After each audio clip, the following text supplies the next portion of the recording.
નમસ્કાર વિદ્યાર્થી મિત્રો, રીપી લર્નિંગ હબમાં હું ભરત તરસરિયા આપનું સ્વાગત કરું છું। JEE નીટની અંદર થિયરિકલ ટોપિકમાં આપણે ચાલી રહ્યું છે ચાક ગતિ। ચાક ગતિની અંદર થિયરિકલ લાસ્ટ ટોપિક છે મિત્રો, સરક્યા વિના ગબડતો દ્રઢ પદાર્થ। બહુ ઇન્ટરેસ્ટિંગ ટોપિક છે।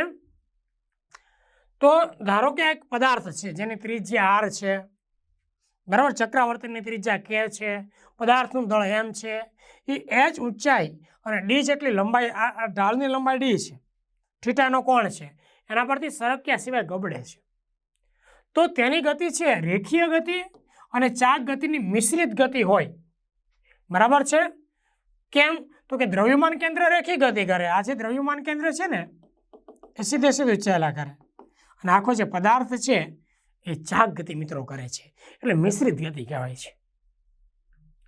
હવે જો મિત્રો, h ઊંચાઈ અને સમક્ષિતિજ સાથે થીટા કોણ ધરાવતા ઢાળની ટોચ પરથી સરક્યા વિના આ પદાર્થ ગબડે છે। એમની જડત્વની ચાક માત્ર I છે, ત્રિજ્યા r, ચક્રાવર્તનની ત્રિજ્યા k છે।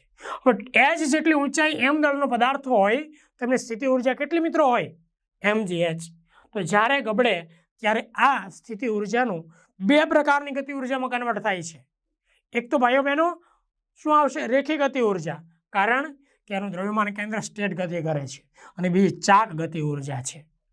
તો મિત્રો, રેખી ગતિ ઉર્જાનું સૂત્ર 1/2 mv², ચાક ગતિ ઉર્જા 1/I⍵²। દળને બદલે I અને v ને બદલે ઓમેગા। ઓકે, તો સ્થિતિ ઉર્જાનું સૂત્ર મૂકી mgh 1/2mv², 1/I⍵²। જો મિત્રો, હવે આપણે I ને બદલે શું મૂક્યું? mk², બરાબર, અને v બરાબર r ઓમેગા આપણી પાસે સૂત્ર છે। તો આમાં આપણે ઓમેગાને કરતા બનાવો તો v/r થાય, અને I ને બદલે mk², સ્મોલ mk², પદાર્થનું દળ સ્મોલ m લીધું છે, એટલે અહીંયા સ્મોલ mk² અને ઓમેગાને બદલે v²/r²। બધી બાજુથી એમ કાઢી કોમન કાઢી ઉડી જશે મિત્રો, અને વધારેમાં આ બાજુથી 1/v² કોમન કાઢું એટલે 1 રહેશે, અને k²/r² આવશે। એમ તો બધી બાજુથી ઉડી ગયો છે એમ। ઓકે, હવે મિત્રોને છેદમાં જવા દઈએ, v² ના કરતા બને 2gh છેદમાં આપણે વેગનું સૂત્ર આવે છે। આ જો ઢાળની લંબાઈ મિત્રો d લઈએ, આખી ઢાળની લંબાઈ d લઈએ તો શું થાય મિત્રો? આપણું જે સૂત્ર છે ને v² - v0² 2ad, હવે શું થાય? પ્રારંભમાં પદાર્થ સ્થિર હતો એટલે v0 0, v² બરાબર 2ad। હવે d ની આપણે કિંમત મૂકીએ છીએ, જુઓ, sin થીટા બરાબર શું આવશે? આ d, સામેની બાજુ h છેદમાં કર્ણ h/d, d ને કરતા બનાવો તો h ના છેદમાં sin થીટા। આ જે d² ની વેલ્યુ છે એ હમણાં આપણે જે સૂત્ર જોયું હતું ને v² બરાબર 2ad, એમાં d ની કિંમત મૂકવાની એટલે 2a h/d આવશે, h/sin થીટા। હવે સમીકરણ આપણે v² વાળા સરખાવીએ, આ ત્રીજું સમીકરણ, અને આગળ જે v² નું સમીકરણ તાર્યું હતું ને પહેલું સમીકરણ, આ બંને આપણે સરખાવીએ એટલે આ સૂત્ર બરાબર આગળનું સૂત્ર।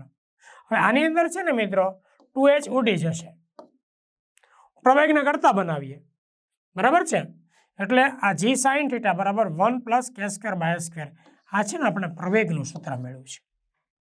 આ પદાર્થ જે પ્રવેગિત ગતિ કરે છે ને પ્રવેગનું સૂત્ર છે। હવે અહીંયા મિત્રો જોઈએ આપણે, પહેલા હકીકતમાં પ્રવેગ શું હતો કે પ્રવેગ g sin થીટા હતો, માત્ર આપણા ઘટકો પાડીએ તો, અને અહીંયા આપણે પ્રવેગ શું તાર્યો?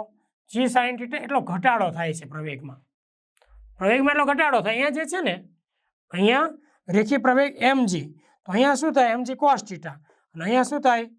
mg sin theta. હવે આમાંથી આ બળનો ઘટક છે, આ દળ તમે કાઢી નાખો એટલે વધે શું? પ્રવેગ g sin થીટા હતો, અને આપણે પ્રવેગ શું તારવેલું છે? પ્રવેગ આપણે તારવેલું છે આ, એટલો પ્રવેગ ઘટી જાય છે ગબડવાને લીધે। ઓકે, તો એ પ્રવેગનો ઘટાડો અહીંયા બતાવ્યો છે, જો g sin theta - g sin theta 1 + k²। હવે આ g sin થીટા કોમન કાઢ્યું ને મિત્રો, જો એટલે આવું થાય 1 - 1 + k²/r²। આનો લસા લ્યો, બરાબર છે, k²r², અહીંયા પછી એમનો લસા લ્યો, બરાબર, સાદુરૂપથી આ સૂત્ર આવશે, g sin theta k²/r² + k²। પ્રવેગમાં થતો ઘટાડો ઘર્ષણ બળને આભારી છે। આ ઘટાડો પ્રવેગમાં કેમ થયો? તો ઘર્ષણ બળને લીધે થયો। ઘર્ષણ બળની વિરુદ્ધ થતું કાર્ય ચાક ગતિમાં પરિણમે છે, તેથી ઘર્ષણ બળની હાજરીમાં યાંત્રિક ઉર્જા સંરક્ષણનો નિયમ વાપરી શકાય નહીં. બરાબર છે. આ જોજો મિત્રો ખાસ. હવે અહીંયા જો F બરાબર ma, તો હમણાં આપણે જેનું સૂત્ર ધાર્યું હતું બરાબર, એ બરાબર g sin θ k² છેદમાં r² પ્લસ k², અને આના પરથી n અને mg cos θ સરખાવ્યા. બંનેનો ગુણોત્તર લઈએ છીએ આપણે f ના છેદમાં n. સાઇન ભાગ્યા કોસ mg કેન્સલ, સાઇન ભાગ્યા કોસ એટલે tan, તો આવ્યું આ સૂત્ર આવ્યું. બરાબર. પરંતુ f/n શું છે મિત્રો? સ્થિત ઘર્ષણાંક ગતિના નિયમોની અંદર આવે છે, આપણે જોયેલું છે. f/n બરાબર μs, તો આને બદલે શું આવશે મિત્રો? μs આવશે. બરાબર છે. k² છેદમાં k² પ્લસ r² tan θ બરાબર, k² આમાંથી કોમન કાઢીએ તો 1 પ્લસ r² બાય k², આની સાથે ઉડી જાય, એટલે આટલો ઘર્ષણાંક હોવો જરૂરી છે. બરાબર. આનાથી વધારે હોય તો ચાલે મિત્રો, તો સપાટી ખરબચડી થાય ને એટલે પદાર્થ ગબડે, સરકે નહીં, સરક્યા સિવાય ગબડે. એટલે શરત છે શું આવે? ગબડતા પદાર્થની સપાટી પરની જે ક્ષણે ઢાળને અટકે છે તે ક્ષણ પૂરતી સ્થિર હોય છે. એટલે મિત્રો પદાર્થ ગતિમાં હોવા છતાંય યાદ રાખજો મિત્રો, એ સ્થિત ઘર્ષણાંક વાપર્યો છે. તમને એવું લાગે પદાર્થ ગતિમાં તો ગતિ ઘર્ષણાંક હોવો જોઈએ, પણ નહીં. પદાર્થ ગબડતો હોય ને તો ક્ષણ પૂરતીની સપાટી બરાબર છે એ જેના પર ગબડતો એની સાથે સ્થિર થઈ જાય છે.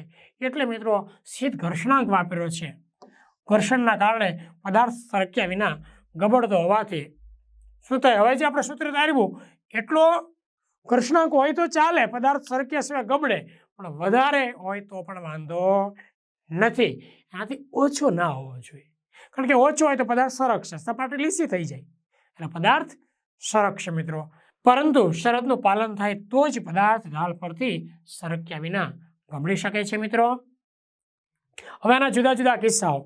આપણે ચક્રાવર્તનની ત્રિજ્યા જોઈ હતી ને, તો k બરાબર r મૂકો. ચક્રાવર્તનની ત્રિજ્યા પાતળી વીંટી માટે શું હતું?